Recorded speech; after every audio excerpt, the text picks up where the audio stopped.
In March 2014, we are going on a trip to Bhutan, the land of the Thunder Dragon, organized by the alumni of Queen's University. Bhutan, the mystical Himalayan kingdom.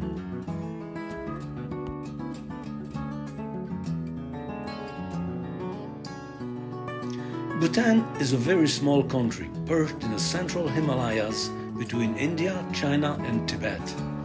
We will fly to Hong Kong and transfer to Bangkok. Then, after a day in Thailand, fly to Paro via Calcutta.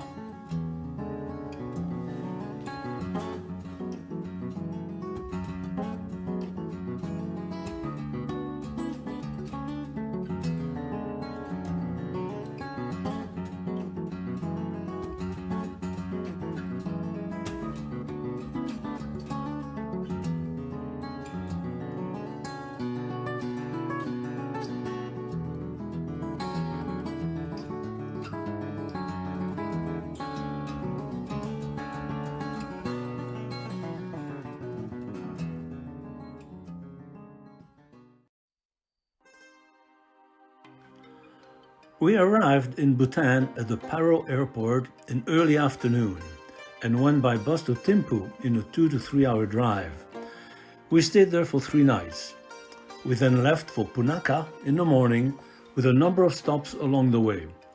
It was a very exciting drive on twisty and precipitous mountain roads, which were being improved much of the way.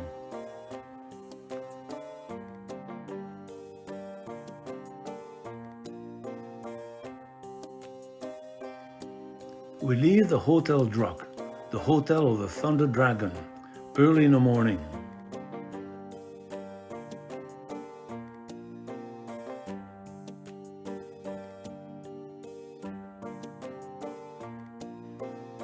The bus takes us to Simtokha, Dzong, about 5 kilometers south of Thimphu.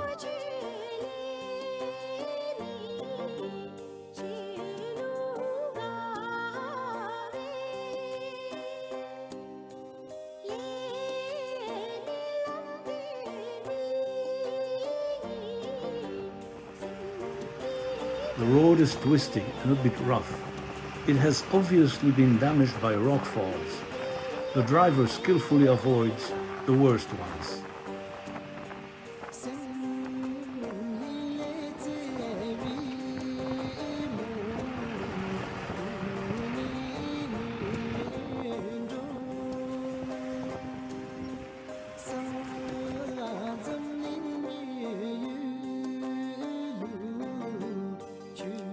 Built in a strategic location in 1629, it is the oldest Dzong which survived in its original form in Bhutan. It is a monastic and administrative center.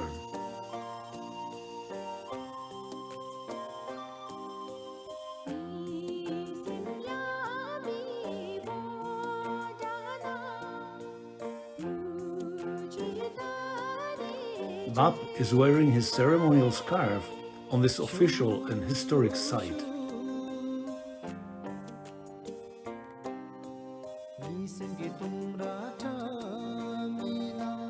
The prayer wheels, usually in the alcoves lining the walls, have been replaced by depictions of Buddha.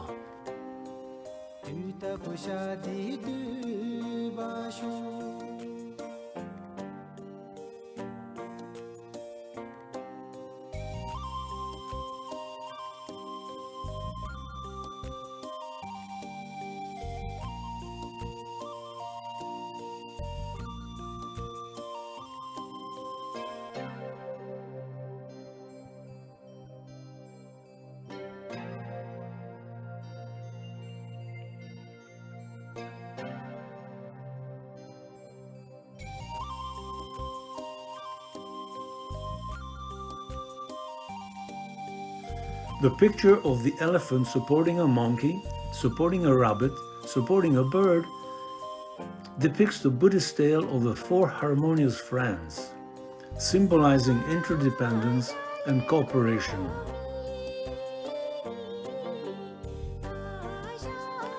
Going to Punakha means crossing mountain ridges. We will make a stop for a road permit and a brief walk to explore and take pictures. As we are climbing the mountains today, we get into light clouds.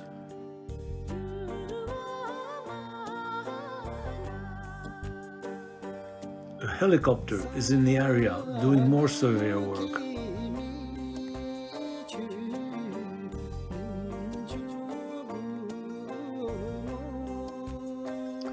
We stop at the Hongsho checkpost and Bap is getting the road permit while some of the group explores the area and takes pictures. Here there are merchants selling produce and food along the road.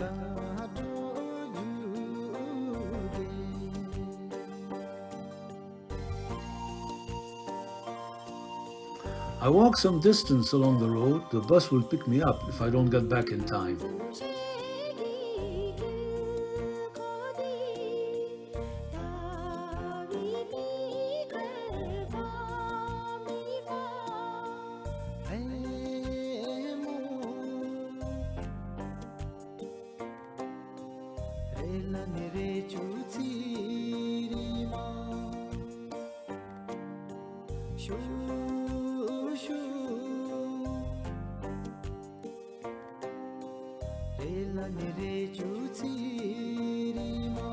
Many strings of prayer flags are flapping in the breeze around a small Chorten. A strange noise attracted me to this Chorten. A prayer wheel is powered by an underground stream, turning and ringing bells.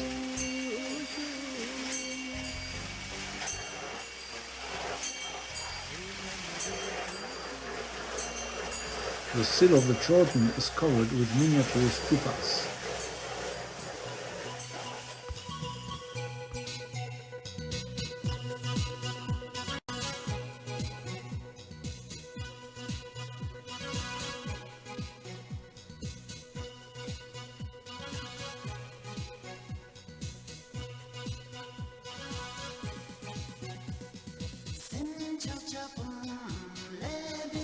We are getting close to the pass over the ridge, the Dochula Pass, which will be our next stop. Maybe it is too soon to say this. There is a major road rebuild in the way. A long lineup of cars, buses and trucks awaits our turn up the road to the pass. Some trucks are very nicely decorated. We saw many of these. They are widening the road and making larger radius curves. All traffic is stopped for a while and we can walk around. Trucks unload rocks, sand and cement, which are used for building the abutments by hand. We learned that many workers come from India, as they are very good road builders. New rock and concrete abutments will hold the new road. The sand and cement are mixed with water to make mortar. Often there's a constant glacier melt stream in these valleys. Unless properly contained, they erode and can demolish the road. The women of the Indian workers prepare food for the crew and people in awaiting cars. The lineup of vehicles is now moving again, single file through the construction zone. The road is very rough.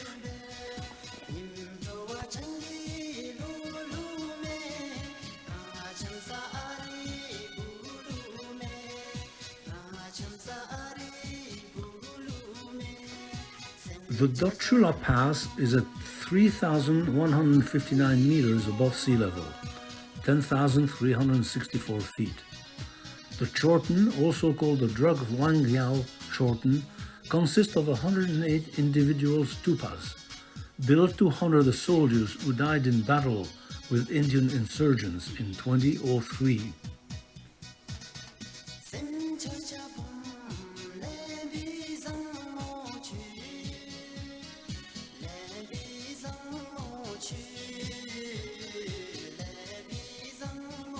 At the pass, the weather is cool and slightly foggy. There is a visitor center and we walk around the Chorten, recording what we can of the misty panorama. There are lots of prayer flags strung out on the hill. with good wishes for travelers. There is a botanical garden on the grounds, but the weather is not conducive to visiting. Magnolia trees are starting to bloom. Back in the bus, we are now going downhill on the other side of the pass, and we are not finished with road construction.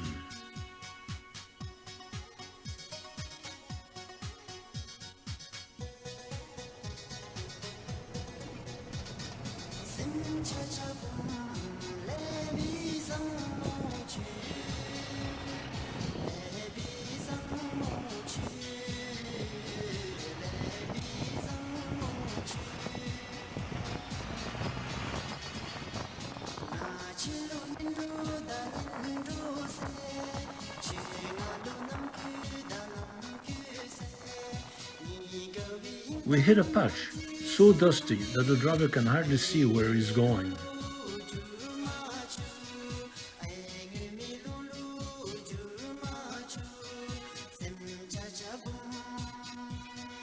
We are heading for Sopsokha, where we will have lunch. The mountain road is even more twisty than it was on the way to the pass. This is a very agricultural country, growing mostly rice in the steep hills.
We are arriving in Sopsokha, known as the Phallus village of Bhutan.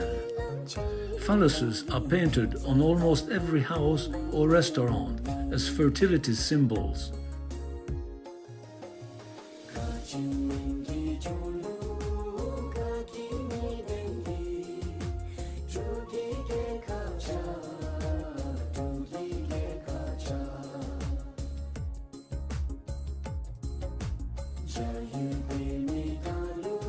Some hang from the eaves on houses.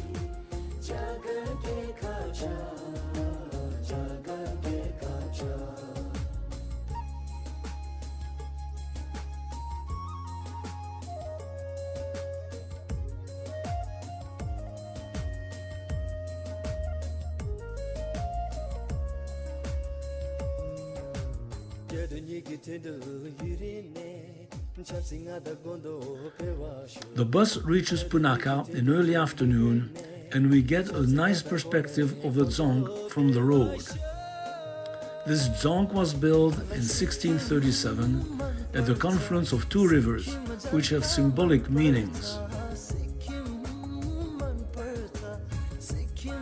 In the 8th century, Guru Rinpoche made a prophecy that a fortress would be built on this land that resembled a sleeping elephant trunk. It is easier to visualize turning the map 90 degrees. Bap often referred to Guru Rinpoche. He was a revered figure in Tibetan Buddhism. He is believed to have introduced Buddhism to Tibet in the 8th century. Guru Rinpoche is considered a fully enlightened being, a Buddha. The Dzong is reached across the river via a wooden covered bridge.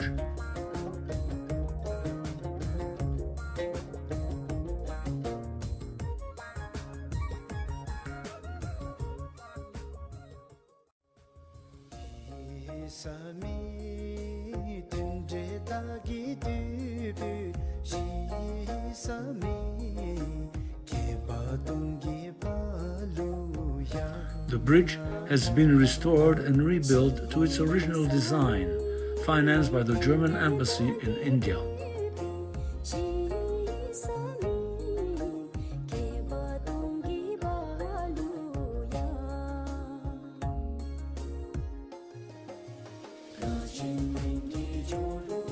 A monk is quenching his thirst from the clear glacial waters.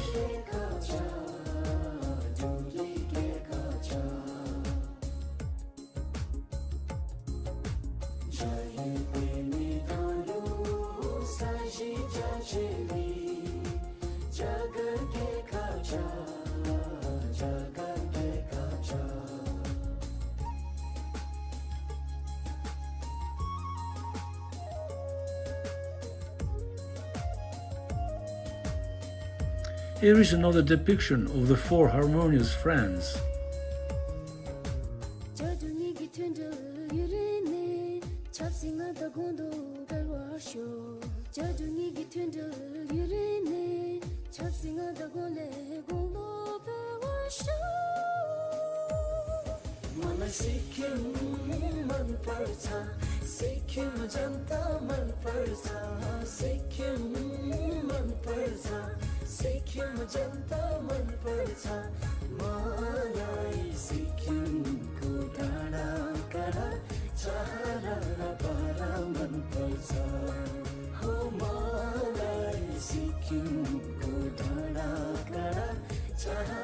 Nancy is taking pictures of the cat.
Saw you once, but I wanna see you more. Think I'm going crazy, think I've seen you before. Crazy. The tiger on the flag is part of the history of Bhutan. Guru Rinpoche is said to have flown to Bhutan on the back of a tigress in the 8th century, introducing Buddhism to Bhutan. After leaving the Dzong, Bap leads us on a brief tour of Punakha. Punakha is a small town of about 6,200 people, but it served as the capital of Bhutan until 1955, when the capital was moved to Thimphu. This hurts from head to toe. This pain I can't control. So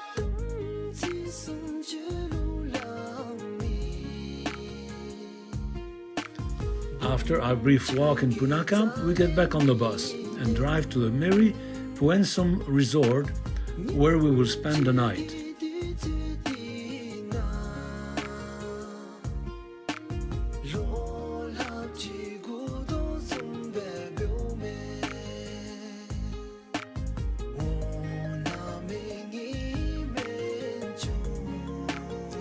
It is beautifully located high on a hillside facing the valley.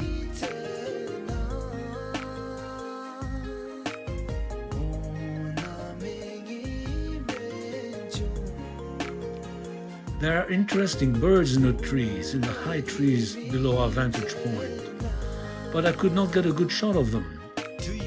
At least I managed to record their song.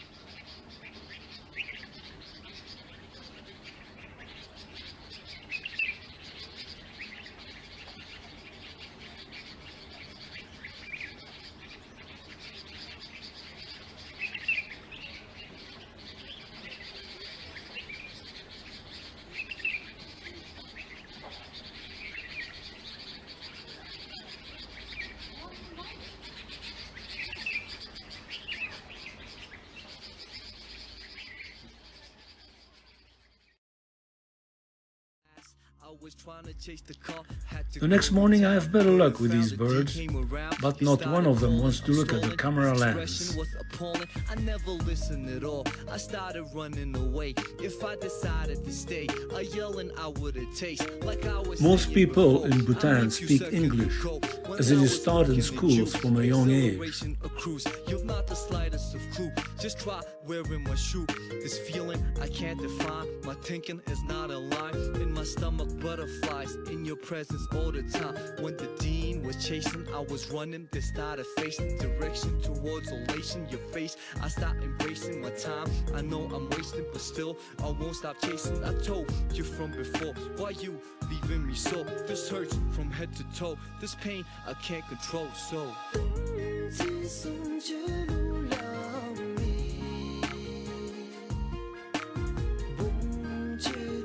we leave the Meri Puensum resort for a drive all the way back east to Paro. We will mostly be on the same roads that brought us here, and we'll make another stop at the Dochula, Chorten. There will be an unscheduled stop south of Thimphu and finish off in Paro at their resort, where we will spend 3 nights, a 4 to 5 hour drive. The sun is rising slowly above the high mountains around us. this hurts from head to toe.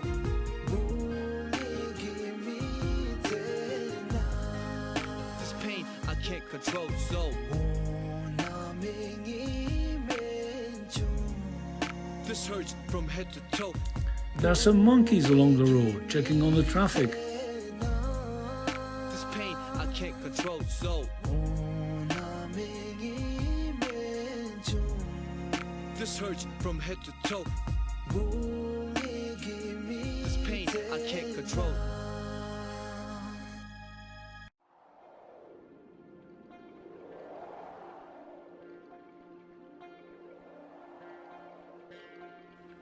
A small pickup has a flat and needs to change the tire.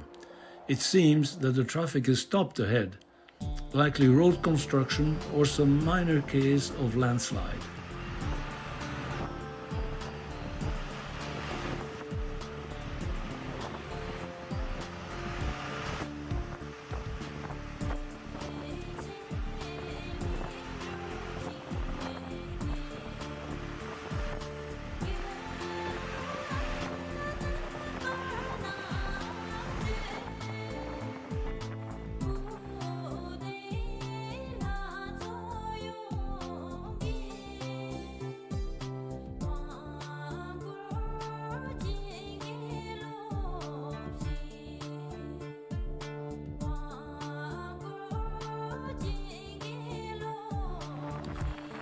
The small white patches on the hill are white magnolias in bloom.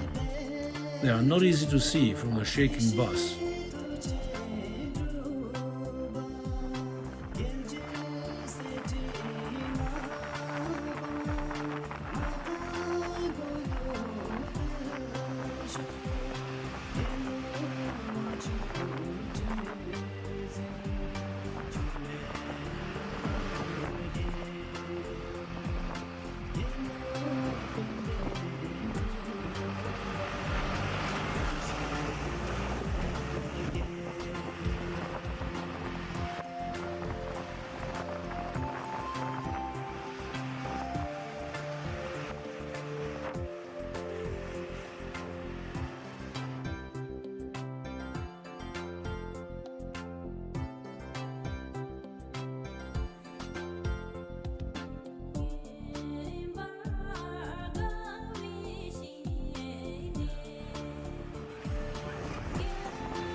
more magnolias.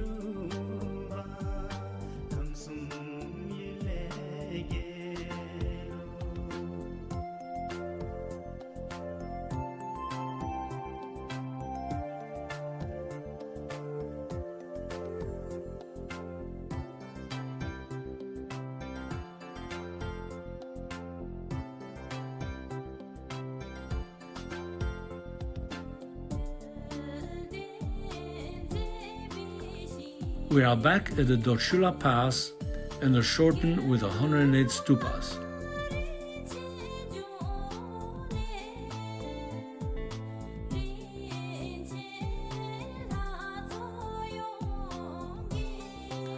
We have a brief stop to walk about. The sky is clear and sunny, but clouds and mist are rising from the valley below in the light breeze.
Our small bus, number 2, is waiting for us to reboard under the watchful eyes of the current Bhutanese king.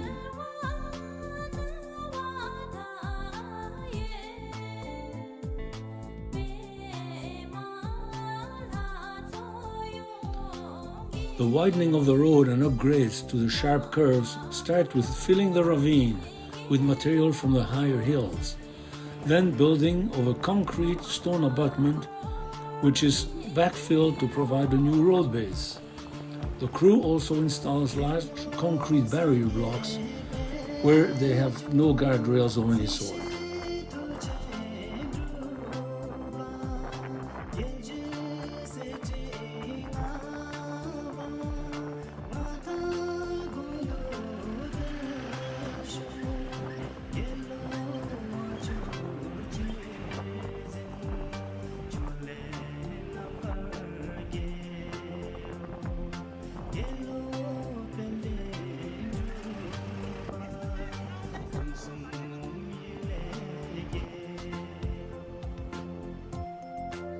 This project is a good example of the building of the retaining abutment in a reworked curve.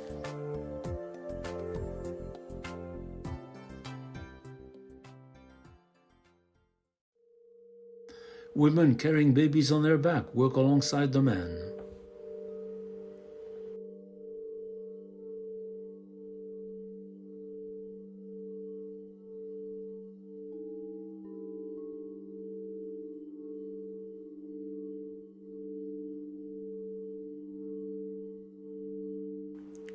The tree branches in this area are covered with epiphytes, air plants, which are not parasitic.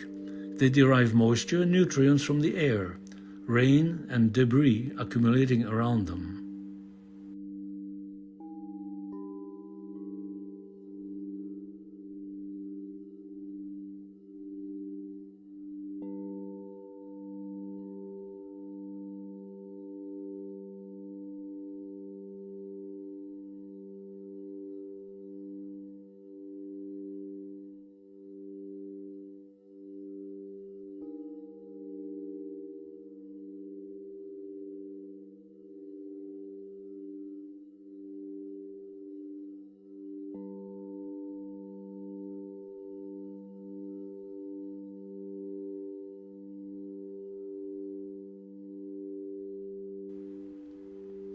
We are back at the Hongzhou checkpost, where we obtained a permit the day before.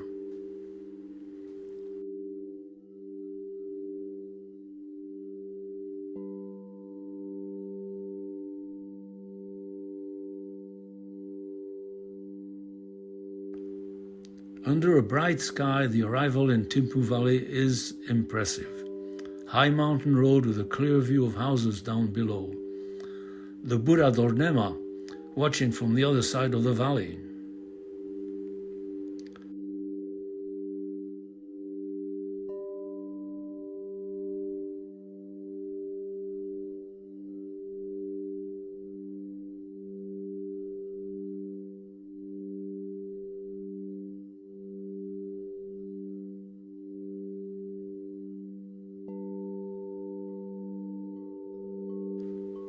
Cell phones are very useful.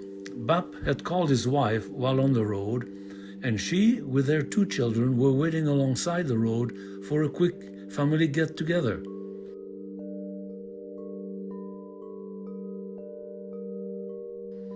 And then we resumed our drive to Paro.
A woman is driving some cattle along the road, but that is not the reason for another traffic backup. A small landslide has blocked part of the road.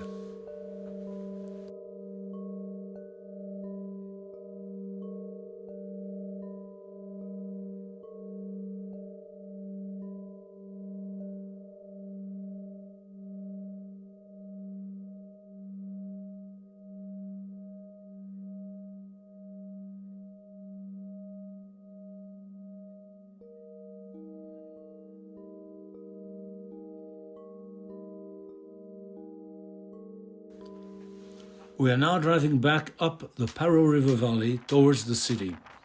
A small city with a population of 11,000, and the whole district has a population of about 46,000.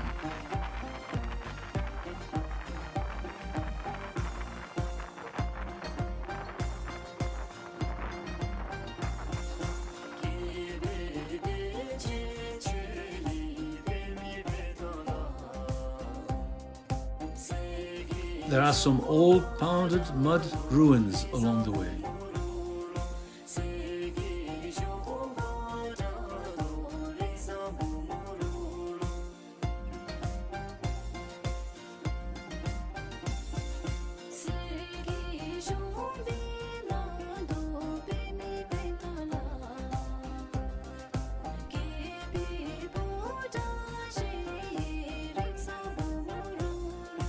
We will be spending our last 3 nights in Bhutan at the Tashi Namgay resort on a hillside overlooking the Paro airport.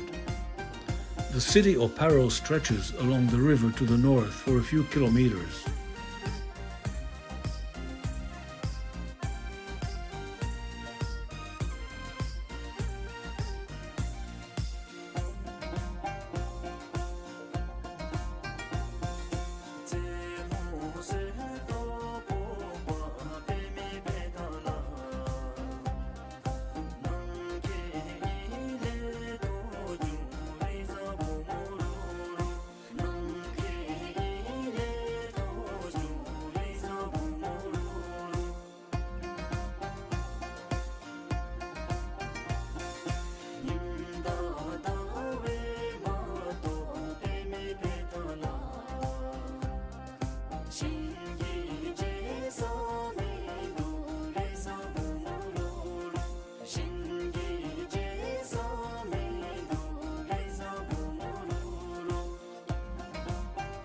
After checking in, the group boards the bus for a visit to the Paro National Museum.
We are back at the Tashi Namgay for dinner and rest.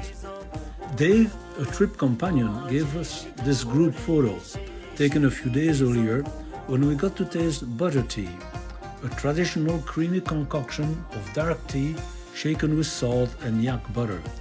Delicious.